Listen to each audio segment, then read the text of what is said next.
Over 2,300 years ago, a young king from a small kingdom in northern Greece changed the course of history. His ambition was limitless, his conquests unparalleled, not just to conquer lands, but to carve his name into the very fabric of history. But who was Alexander the Great? A brilliant strategist? A ruthless conqueror? Or a visionary ahead of his time? Let's unravel the epic story of Alexander the Great. Alexander was born in 356 BCE in Pella, Macedonia, to King Philip II and Queen Olympias. His mother claimed lineage from Achilles, the legendary Greek hero. But what truly set Alexander apart was his education.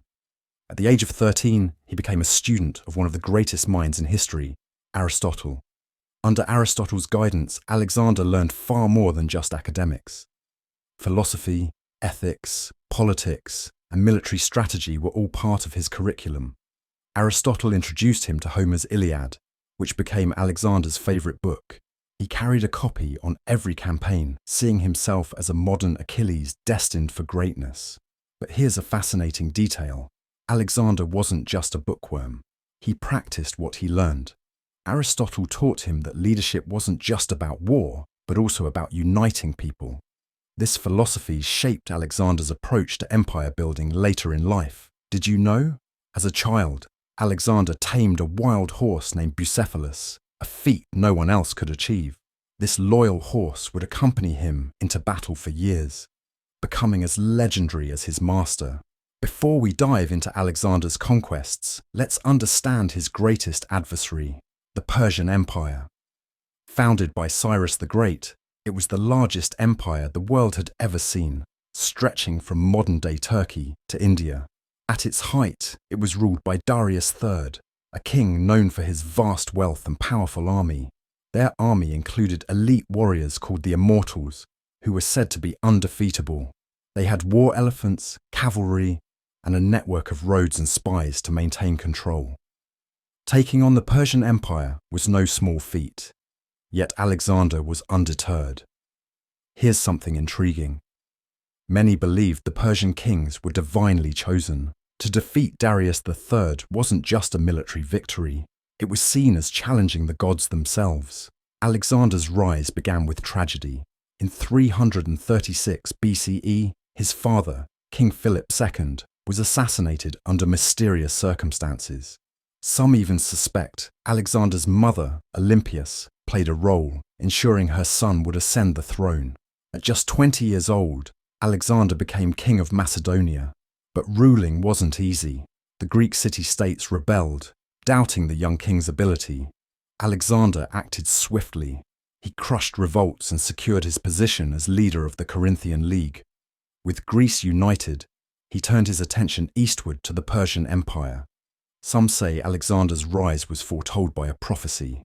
A temple burned down the night he was born, and oracles declared it a sign of a conqueror destined to rule the world. Was it fate? Or did Alexander believe it enough to make it true? Alexander's campaigns were legendary. His first major victory came at the Battle of Granicus in 334 BCE, where his smaller army defeated the Persians. Then, in 333 BCE, he faced King Darius himself at the Battle of Issus.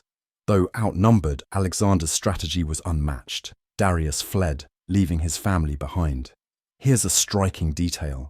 Alexander treated Darius's captured family with respect, even offering to marry his daughter later. This act of magnanimity earned him loyalty from many conquered peoples. By 331 BCE, Alexander achieved his greatest victory at the Battle of Gaugamela, effectively ending the Persian Empire. In Egypt, Alexander was declared a pharaoh and founded Alexandria, a city that would become a beacon of learning and culture. He began to see himself not just as a conqueror, but as a unifier, adopting Persian customs and even marrying a Persian princess later. In 323 BCE, at just 32 years old, Alexander fell ill in Babylon and died. Was it fever, poison, or exhaustion from years of campaigning? To this day, his death remains one of history's great mysteries. But here's where it gets stranger.